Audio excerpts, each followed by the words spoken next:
Hello, welcome back. I'm gonna open up with a quote.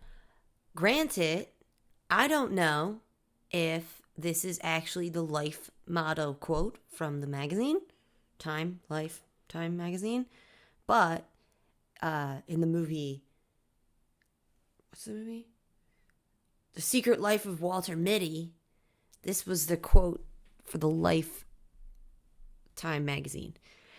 To see the world, things dangerous to come to see behind walls, draw closer to find each other, and to feel. That is the purpose of life. One more time. To see the world, things dangerous to come to see behind walls, draw closer to find each other, and to feel. That is the purpose of life. Bringing that up again because we've been talking a lot about the purpose of life or the point or the whole, and it truly is just to experience life. Living on this planet at this time, the gratitude of that gift, and to live it fully. Life is experiences. So if you're not having experiences, you're not living life. And experiences are not always pink puffy clouds and unicorns. Sometimes experiences drag you through the mud. But because of being dragged through that mud, the intensity and depth of what can be felt in what others would consider normal or simplistic is accentuated. So that's the point. We need to experience. And also, let's say the life that you're living and experiencing isn't bringing you that warm, fuzzy feeling that quote is inspiring. Then what does that mean about your life? You need to choose new and different experiences. The experiences you keep choosing over and over again aren't fulfilling you with this motto. To see the world, things dangerous to come to see behind walls, draw closer to find each other, and to feel. It's that curiosity. It's that wonder. And they say that's a God-given gift to children, and we lose that throughout adulthood, but yet that's the motto to all of life. Not just children's lives, for all of our lives. So how can you reinstall the program of wonder and curiosity into your adult mind? What are you curious about? What do you want to know more about? What do you want to see? What do you want to touch? What do you want to feel? What do you want to taste?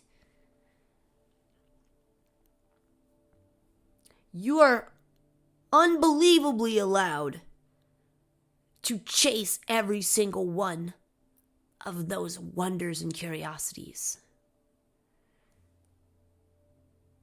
There are no overlords with invisible chains around our ankles. I know it feels that way sometimes, but trust me, you're not actually tangibly chained. There are ways to figure these things out. There are ways to obtain the curiosity and the wonder again in life. Not everything's been explored. Not everything's been figured out yet. That's and that part of this quote that says things dangerous to come to, even in danger, is a useful, necessary experience for humans.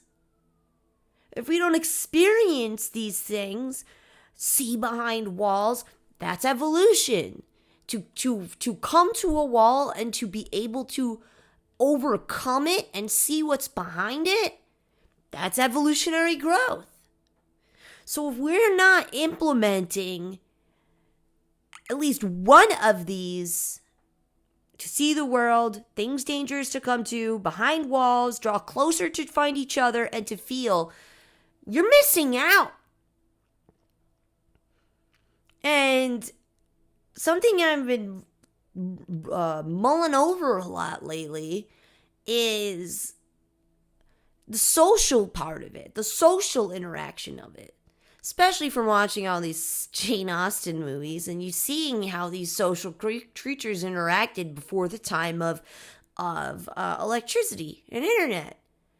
And they had used dialectical skills. And that's why their manner of speaking was so much more eloquent than ours now, because we let it slide, we let it slip. We all pick up our own mannerisms and our own vernacular on how to utilize the English language, and that, once again, also can divide us. The Urban Dictionary, that's a divide. That's not an integration of our species. Things like that. And I get a little passionate about certain things and maybe take them to an extent that can be considered too far. But I remember there was a time 6-7 years ago, I banned everyone in the house. Anyone that came into the house I paid for, my rent. Anyone who entered that domain, you used Webster's Dictionary. Now, I lived right next to Philly and Camden and places of that nature. And there was a lot of different language going on in my house. And I'm pretty sure we all went to the same freaking schooling. So I made a rule. I was like, no, because we're dumbing ourselves down as a species. We're dividing us from others, creating these segregated groups, and we're not helping the problem. We're worsening it. And it's like, because we segregate into groups, we then find individual empowerment within the small group, which helps you feel more back into control, more accepted, validated, and unique, even within a group mentality.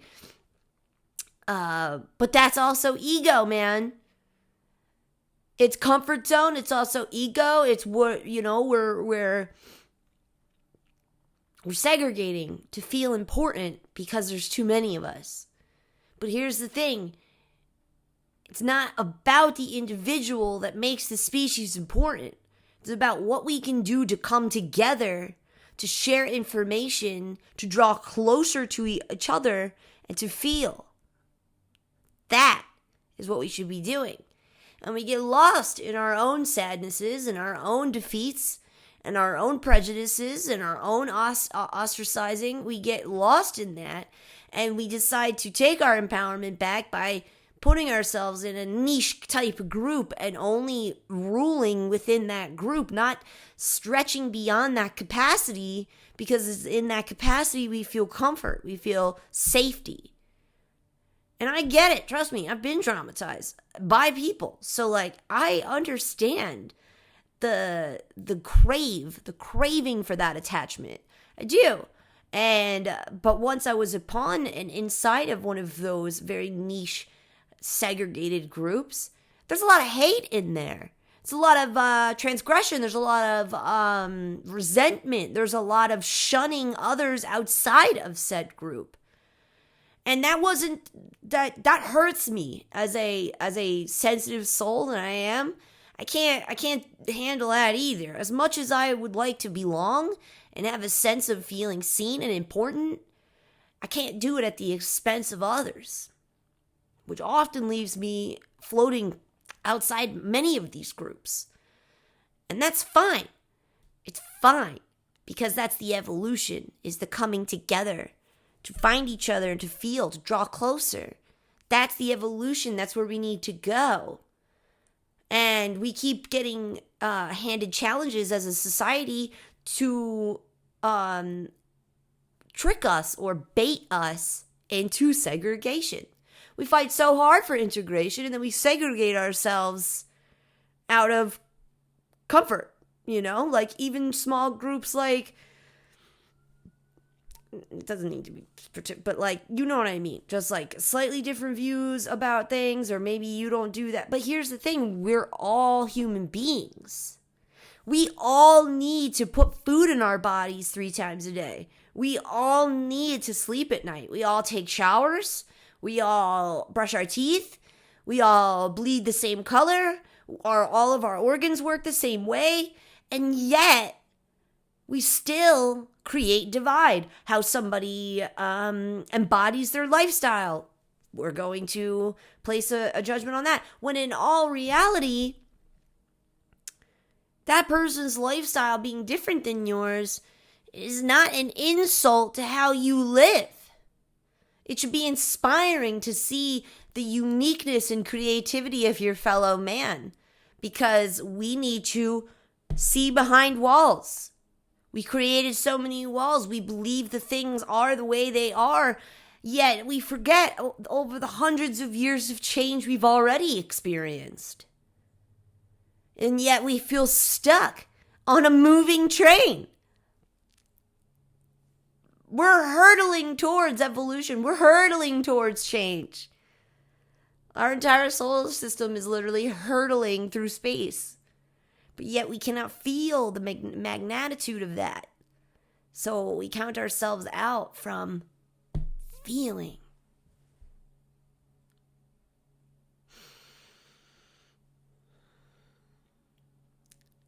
Experiences, interpersonal connections, interpersonal communication. I even see it happening between like people who've experienced certain traumas and people who haven't. And the people who haven't feeling like bad, they pity the people who have, and they hold back their stories of goodness, or they hold back embodying their lifestyle because they feel pity and guilt being around those who's had to struggle harder than that person has. But here's the thing. Struggle is struggle. My struggle was meant for me. Your struggle is meant for you. We all experience struggle. Yes, it could be on different variations of range. However, to the individual, that struggle feels the same as the struggle I went through, because it's your nervous system being reactive to it. Logic has nothing to do with that. And we negate stepping into our full totality of power because we feel guilty. But what if you stepping into your totality of power is what helps the strugglers, is what inspires those who struggled? Or what if you, stepping into your totality of power, ends up bringing you to a place where you can assist those around you? And we think we're being we're providing justice, but we're not, because every single human being was hand-tailored as a puzzle piece to a giant puzzle.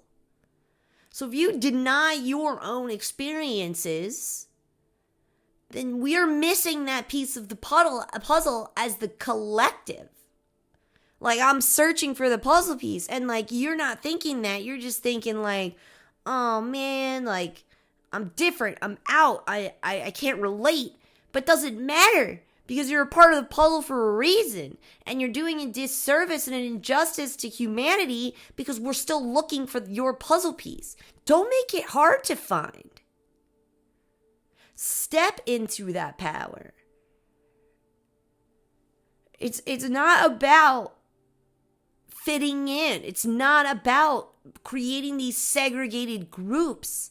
It's not about us, really. It's not about the individual. It's about the collective, the whole. And by denying your authentic nature, your uniqueness, your way of complex thinking, your critical thinking, is to deny nature, the natural process of evolution. And we forget that because we're in such a tight-knit society where, like, the biggest thing that can happen to us today is someone insults us. Even an insult can point you in a direction that you might need to go. You know, you don't have to embody the meanness of it, but like, for instance, I got a comment on one of my videos saying that my videos look old school as crap, like they're from 2010. And I asked my friends about it, and my partner, my boyfriend, actually said, he was like, I think it's because of the lighting. Like, nobody's done natural lighting for years. Like, and he's like, don't you have like a light, like a ring light? I was like, yeah, I do. And he's like, yeah, well, that's the vibe. But here's the thing, I'm not taking offense to it. It's teaching me something. And now I can utilize that. You can see in my glasses, ring light. See? It's all a part of our evolutionary growth. Because I haven't had technology. I left home in 2009. And I haven't had that skill set until like 26. So it's funny to me because I didn't realize how fast everything has evolved and how things have changed. And that's only like, 2009 to whatever I was when I was 26. Like, that's like such a, from 18 to 26. 8 years! It was only 8 years! And I missed out on a huge chunk of technological evolution. And that's why I'm not surprised, and I don't feel like we're stagnant as humanity, because I've been in the dark ages while everyone else was evolving, and when I returned, it was only 8 years, and I'm still in 2010! And that's like beautiful. And it also gave me a kind of a healing moment too, that like I did not have the privileges that most had during their 18 to 26. I did not have those capabilities. And yet I still survived and still did life and did other, like, anyway, my point is like, it was only 8 years, guys. So what could we be seeing in another 8? And if you're feeling like you're not noticing the tides changing, go away from the beach for a while. You know what I'm saying? Don't be so in the know, and trust me, you'll be like, wow, we are really rapidly evolving. And we are. And the more people step into their authenticity and embody and accept and embrace who they are and then create from that, I can't wait to see. I'm pretty sure we're in the Renaissance again. We're in that time. But we all feel so defeated from the last whatever years that we're just not seeing it. And that's fine. I get it. But I'm here to tell you, it's time to paint. It's time to like do some creative stuff. Because when in doubt, create. When in doubt, see behind walls. Draw closer to find each other. Feel like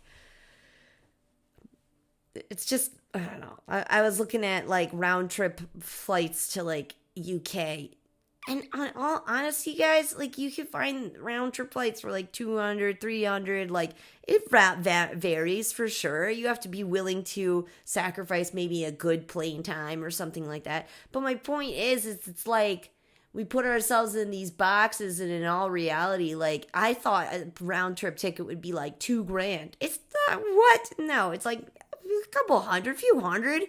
But like, that's attainable as shit. And if we draw closer to find each other, then stay with friends. We've got modern tech, man. If you can't make a friend across the pond before going across the pond, I don't know, you're not utilizing the evolution of technology very well. You know, you're not capitalizing on this skill set to find each other and draw closer. That's what COVID was trying to show us. And then we like abandoned it once COVID was over, because we were like, yes, a return to normalcy, which is just the effing monotony. It's just monotony. Everyone gets comfy because this is the same thing over and over and over again. And, nothing went back to normal. That's what's crazy, too, is the state of everything is completely and utterly different. But people are like, okay, we're just gonna not look at that. Like, we're just gonna go back to the baseball games. We're just gonna go back to, birthday parties and school trips. And we're just gonna not look at how much has actually changed. And that's gonna do yourself an injustice, because you gotta keep your head on a swivel. The old constructs are dead. The new programs are being installed. And we gotta keep up with that. It's crazy though. 2010.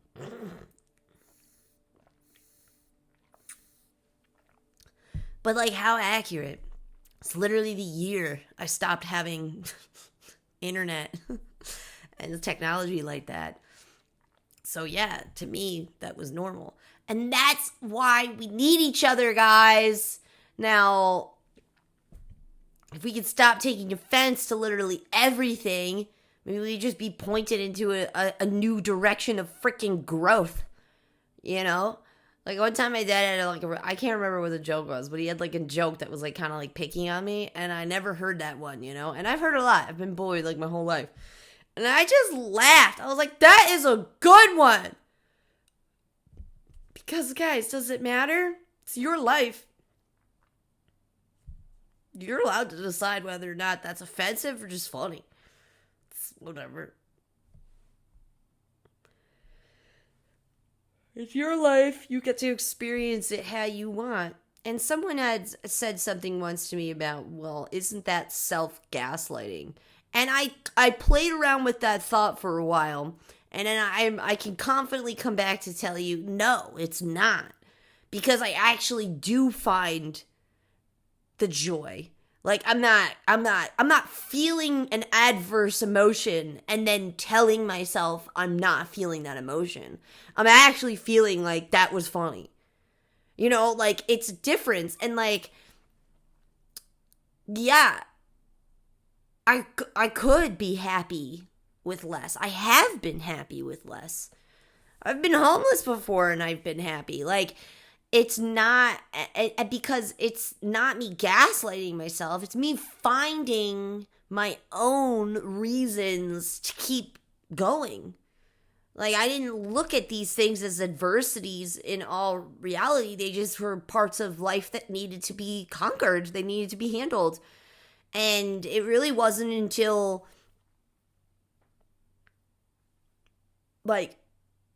getting other people involved. And that's why it was very hard for me, how much I crave connection and that drawing closer to find each other, but not everybody's on that wavelength.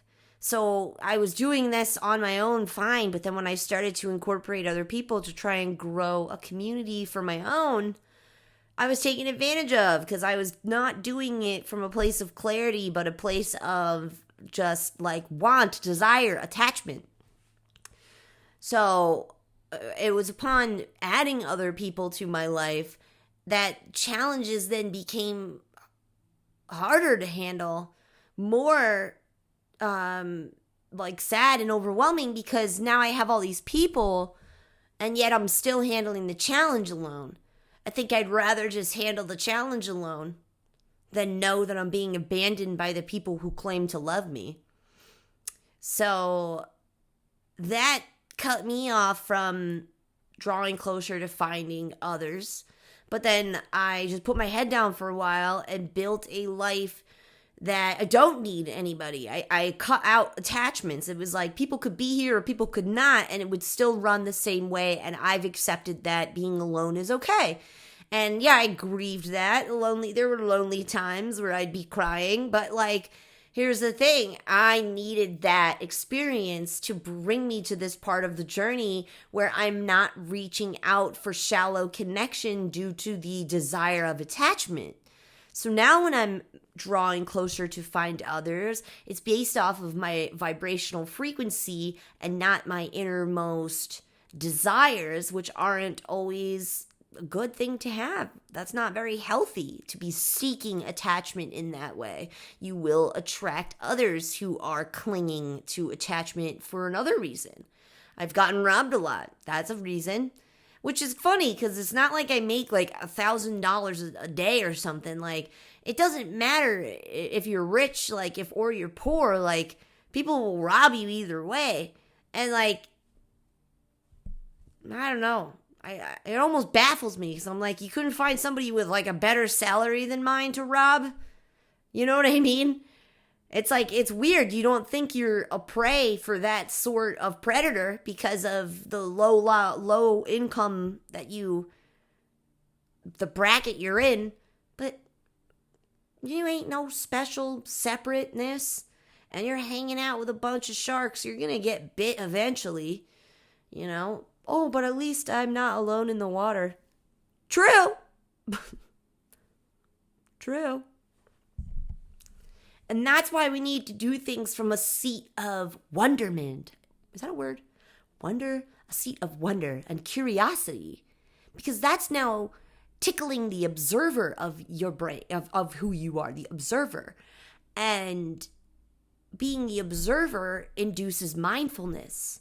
So when you're putting out that frequency to draw closer, to find each other, and to feel, you're vibrating at an authentic frequency, not a frequency of want, which is in turn a frequency of lack.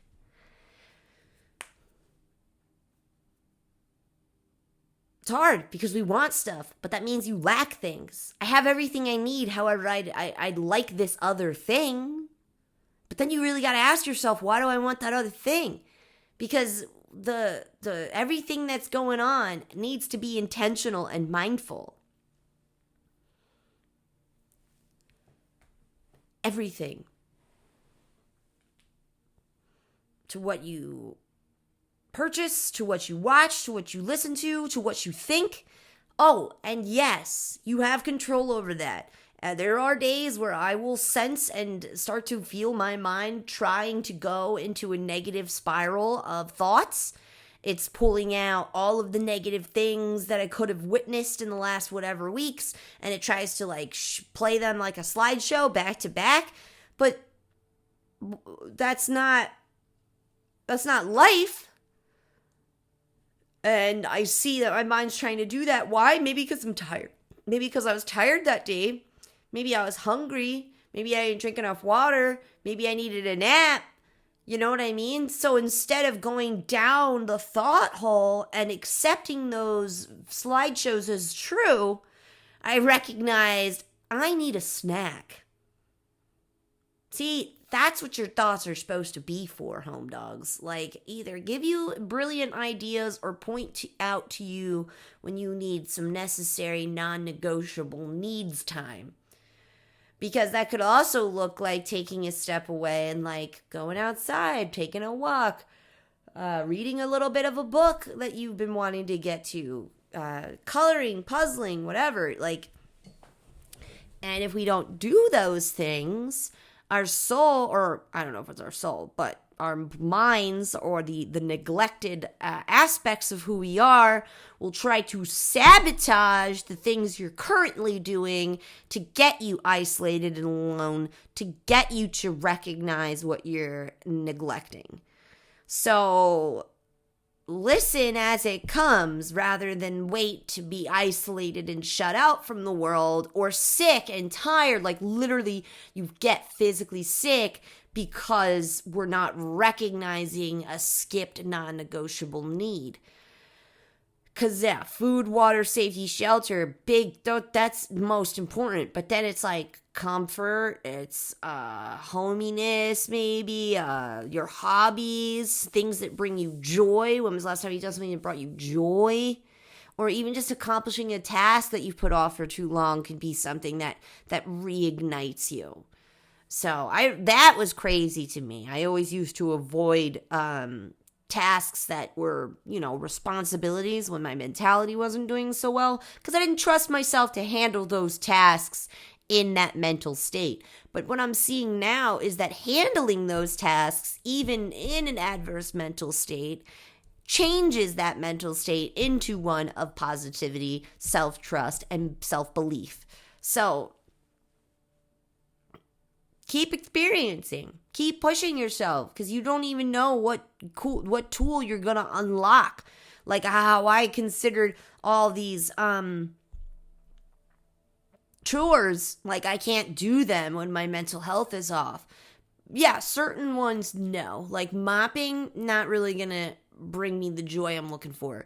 But like going grocery shopping or picking up my prescription from the pharmacy, or running to go grab something from a store, like something like that, because then you're running into people, you're witnessing people, you're getting this drawing closer feeling, and you have these small little interactions where you're broken out of that thought pattern and you're brought back into an unfiltered perception of reality again, because you're around other people, and it just brings this whole awareness of the collective, which is what can be needed sometimes when the mental health starts to turn on the brain, tries to convince the brain of other things, more toxic things. But I love that. I started like tearing up when I saw this quote. To see the world, things dangerous to come to see behind walls, draw closer to find each other, and to feel. So I'm going to start doing that in my days. I'm going to ask myself, am I doing at least one of these things a day?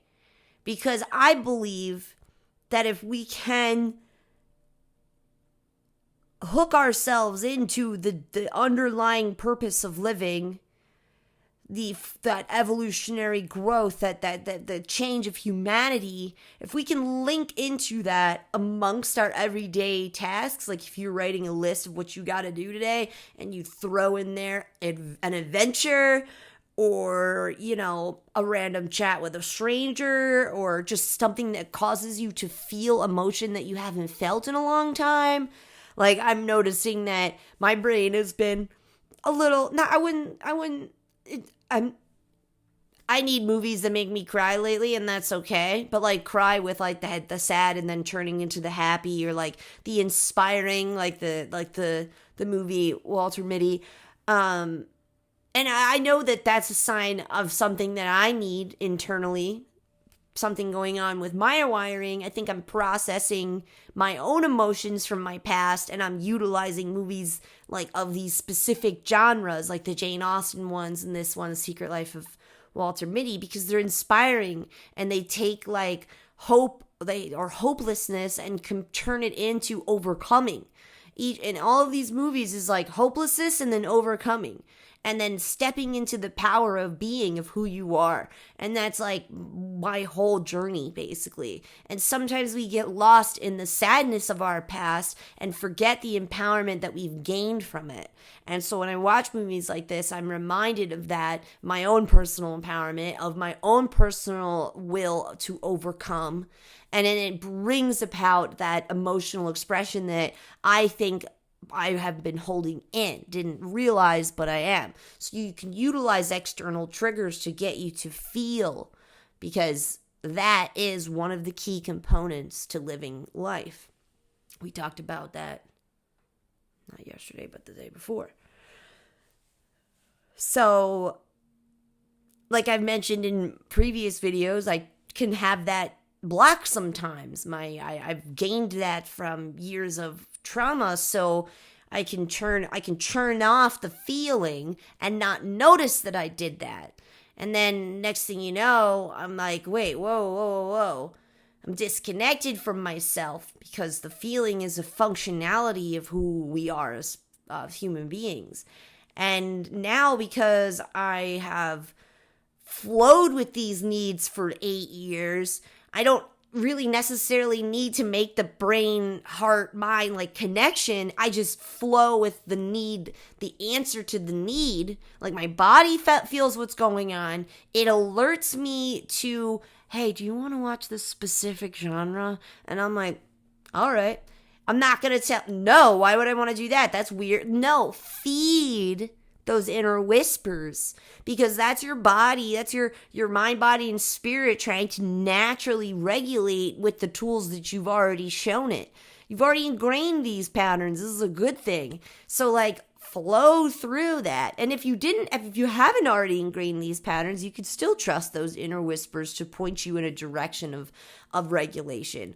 It will, like, your innermost, like, intuitive ideas, not like wants, not like I crave this, I need this. That's not the vibe. It's like a intuitive whisper that's like, why don't you repot your plants today? Or why don't you take like an hour to drink tea and just like read that book before you start work? Or why don't you watch that movie? Or why don't you take that walk? Like, it's going to look like that. It's not going to be an external attachment. It's going to be an intuitive idea of proactivity that's going to get you all integrated and aligned again. And we cannot deny those inner whispers. So remember, to see the world, because like, why else are we here also? Like, we're giving this perfect little sphere of a terrarium, and then we're living in it, so explore it. Things dangerous to come to, meaning know that danger is present, yet it's also meant for us to overcome. To see behind walls, curiosity and wonder, draw closer to find each other, and to feel interpersonal connections and emotion. It's simpler than we think. Hook on to the underlying hum of what it means to be alive. And then keep working with self to master self, to be able to believe in these words.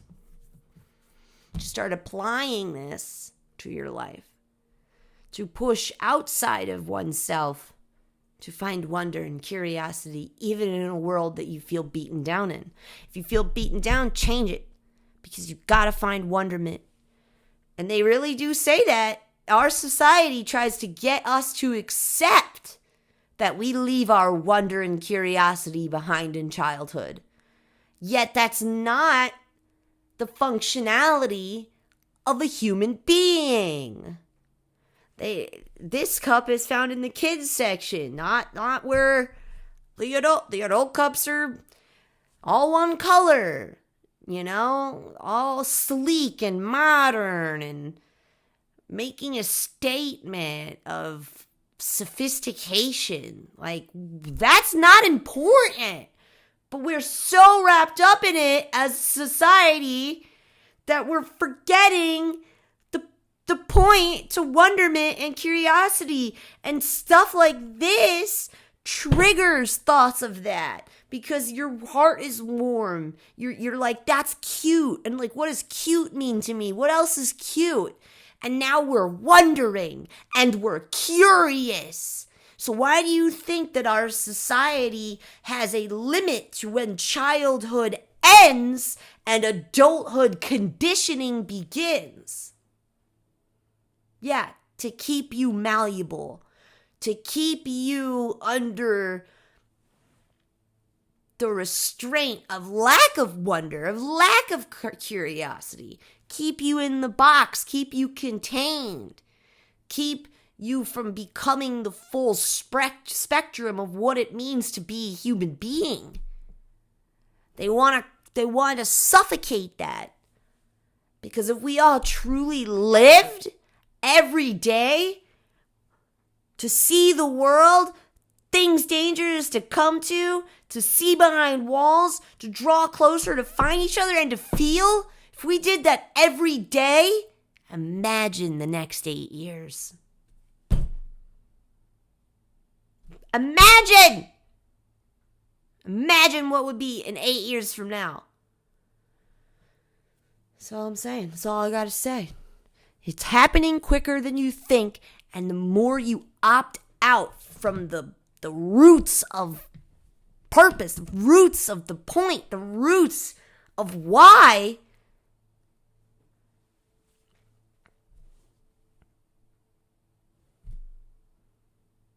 You're going to miss out if you're not hooking into these roots. You're going to miss the train. And 50 years from now, what's that going to look like?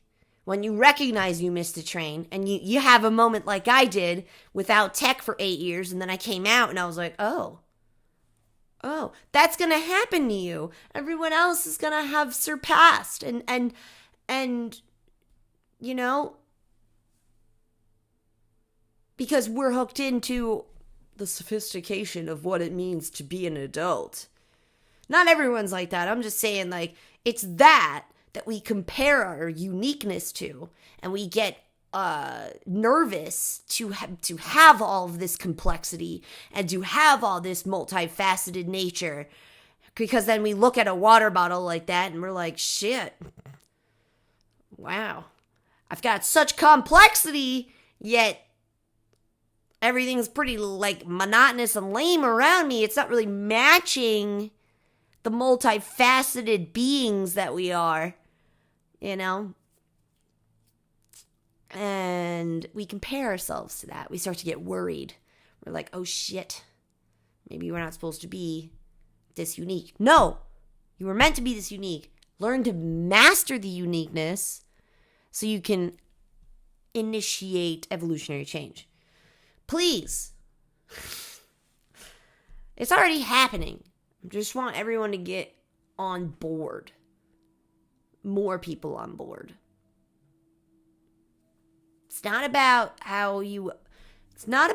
because what we are is little kids holding up these paper puppets of what adults should be, which is still the imagination of a child and not reality. So just live authentically as you, and guess what? That's the new stigma of adulthood, okay? Change the narrative. I want to change the narrative. Let's change the narrative. That doesn't mean that you're negating your wisdom or your maturity or your independence. Nah, it's just embracing the rawness of human existence. And that's what we need to about change. All right. Have a great day. It's Friday. Gonna do Friday stuff.